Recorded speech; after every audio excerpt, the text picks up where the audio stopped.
आदरणीय रावसाहेब दानवे, माननीय अब्दुल सत्तारजी, माननीय चंद्रशेखरजी बावनकुळे, मंचावर उपस्थित सर्व सन्माननीय आपले नेतागण आणि उपस्थित सर्व बांधवांनो आणि बहिणींनो, माझ्याजवळ केवळ 15 मिनिटाचाच वेळ आहे, कारण हेलिकॉप्टर नंतर अंधार असल्यामुळे उडू शकत नाही, म्हणून मी लगेच बोलण्याकरता उभा आहे.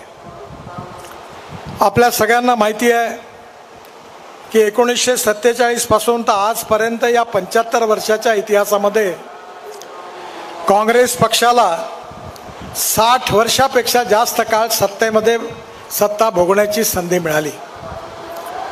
पण या 60 वर्षामध्ये पंडित जवाहरलाल नेहरू पासून तर राहुल गांधीपर्यंत या सगळ्यांनी गरिबी हटावचा नारा दिला. कधी 20 कलमी, कधी 5 कलमी कार्यक्रमाच्या घोषणा केल्या, पण आपला विकास मात्र होऊ शकला नाही. मला अतिशय अभिमानाने सांगताना आपल्याला आनंद होतोय की 60 वर्षामध्ये काँग्रेस पार्टी जे काम करू शकले नाही ते 10 वर्षामध्ये मोदीजींच्या नेतृत्वाखाली आमच्या सरकारने करून दाखवलं. रावसाहेब दानवेंनी रेल्वेचे मंत्री म्हणून आपल्या अनेक योजना मार्गी लावल्या. रस्ते विकासाच्या बाबतीमध्ये संपूर्ण मराठवाड्यामध्ये आपण कुठल्याही भागामध्ये गेलात तर त्या ठिकाणी रस्त्याची उत्तम कामं झालेली आहे. मला विश्वास आहे की शेतकऱ्याकरता महत्त्वाच्या पाण्याची समस्या देखील आमच्या सरकारमध्ये, मी वॉटर रिसोर्स मंत्री असताना 18,000 कोटी रुपये महाराष्ट्रात, मराठवाड्यात, विदर्भात, पश्चिम महाराष्ट्रात अर्धवट पडलेल्या प्रकल्पाला पूर्ण करण्याकरता दिले होते. या शेतकऱ्याचा विकास झाला पाहिजे. शेतकरी केवळ अन्नदाता नाही, ऊर्जादाता झाला पाहिजे. आणि म्हणून भारत सरकारने मोदीजींच्या नेतृत्वाखाली इथेनॉलची पॉलिसी आणली आणि आता पेट्रोलच्या ऐवजी इथेनॉलचा वापर होऊ जातो आहे. आपला शेतकरी हा केवळ अन्नदाता नाही तर हा इंधनदाता, ऊर्जादाता झालेला आहे. आणि आता तर शेतकरी पश्चिम, विशेषतः उत्तर प्रदेश आणि पंजाब आणि हरियाणामध्ये बायोमासपासून आता बायो CNG आणि बायो LNG तयार करण्याचे अनेक प्लॅन पण सुरू झालेले आहे. शेतकरी डांबर पण तयार करायला लागला आहे. येणाऱ्या काळामध्ये गाव, गरीब, मजदूर शेतकऱ्याचं कल्याण झालं पाहिजे. तरुण मुलाच्या हाताला काम मिळालं पाहिजे. केवळ स्मार्ट शहरं नाही तर स्मार्ट खेडे देखील झाली पाहिजे. ही संकल्पना मोदीजीच्या नेतृत्वाखाली आमच्या सरकारने समोर ठेवली आहे.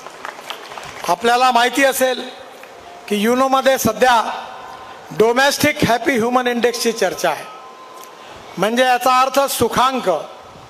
प्रत्येक गावात जायला रस्ता असला पाहिजे, प्रत्येक गावात प्यायला शुद्ध स्वच्छ पाणी मिळालं पाहिजे, प्रत्येक गावात मुलांकरता चांगली शाळा असली पाहिजे, तरुण मुलाच्या हाताला काम असलं पाहिजे आणि शेतकऱ्याच्या मालाला योग्य किंमत असली पाहिजे. मला अतिशय आनंद आहे की ज्यावेळी मी महाराष्ट्रामध्ये मंत्री होतो त्यानंतर आमचं सरकार नाही आलं, पण अटल बिहारी वाजपेयी देशाचे प्रधानमंत्री झाले. त्यांनी मला बोलवलं आणि त्यांनी मला सांगितलं की हिंदुस्थानमधल्या प्रत्येक गावाला मजबूत रस्त्यांनी जोडणारी योजना तू तयार कर. 3 महिने मी योजनेवर काम केलं. वाजपेयी साहेबांना रिपोर्ट दिला आणि 15 दिवसानंतर अब्दुल कलाम साहेबांनी लाल किल्ल्यावर घोषणा केली. त्या योजनेचं नाव होतं प्रधानमंत्री ग्राम सडक योजना. ज्या योजनेमधून अनेक गावांना रस्ते झाले. हिंदुस्थानच्या इतिहासामध्ये 6.5 लाख गावापैकी जवळपास 4.5 लाख गावांना मजबूत रस्त्यांनी जोडण्याचं काम अटल बिहारी वाजपेयींनी केलं आणि आज अनेक गावांना मजबूत रस्ते झाले. आमच्या सरकारने कधी कोणावर अन्याय नाही केला. काँग्रेसवाले विरोधी प्रचार करत आहेत की आमचं सरकार आलं तर बाबासाहेबांचं संविधान आम्ही बदलवणार आहोत.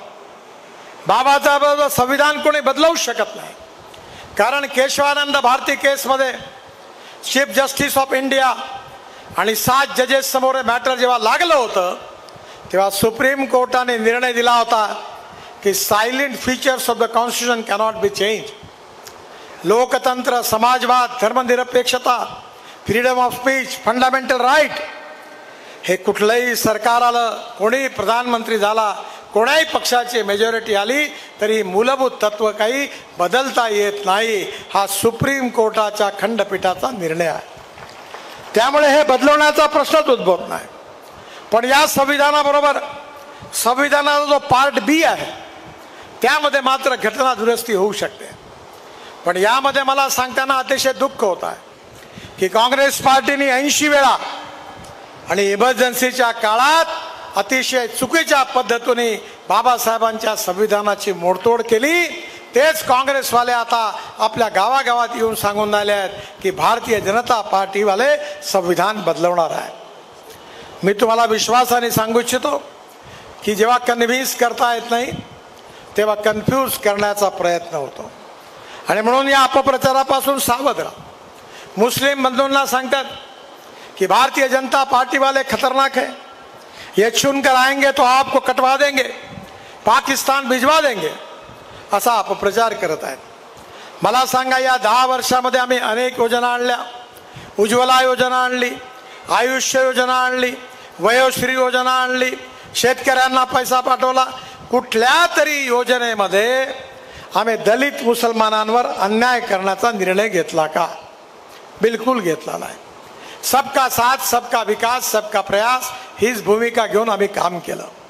आणि म्हणून मी आपल्या सगळ्यांना सांगू इच्छितो की कुठलाही माणूस त्याच्या जातीने मोठा नाही, धर्माने मोठा नाही, पंथाने मोठा नाही, सेक्सने मोठा नाही. तर माणूस आपल्या गुणांनी मोठा आहे, याच्यावर आमचा विश्वास आहे.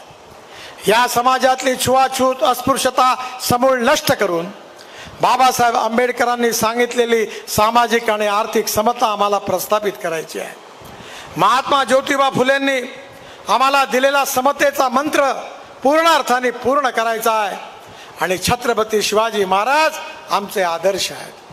यशवंत, कीर्तिवंत, वरदवंत, सामर्थ्यवंत जाणता राजा असं ज्यांचं वर्णन केलं ते छत्रपती शिवाजी महाराज आमचं प्रेरणास्थान आहे. आणि म्हणून मला आपल्याला एकच सांगायचं आहे की पुन्हा एकदा शिवशाहीची स्थापना करायची आहे, रामराज्याची स्थापना करायची आहे, गाव गरीब मजदूर शेतकऱ्यांचं कल्याण करायचं आहे, भारताला सुखी समृद्ध संपन्न राष्ट्र म्हणून विकसित करायचं आहे, जगातली तिसरी सगळ्यात मोठी अर्थव्यवस्था आणि त्याचबरोबर विश्वगुरू म्हणून हिंदुस्थानला पुढे न्यायचं आहे.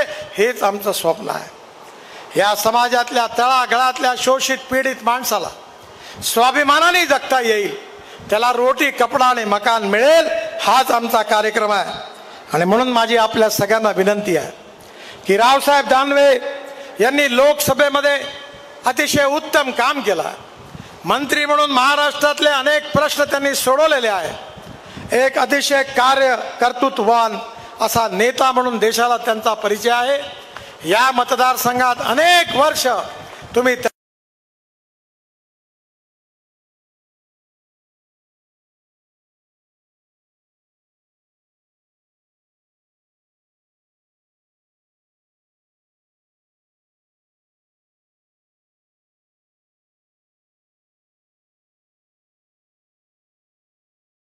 एकदा नरेंद्र मोदींच्या नेतृत्वाखाली NDAचं आणि भारतीय जनता पार्टीचं सरकार आणण्याकरता आशीर्वाद द्यावे अशी विनंती करतो आणि माझं भाषण संपवतो. धन्यवाद. नमस्कार. भारत माता की, भारत माता की, भारत माता की.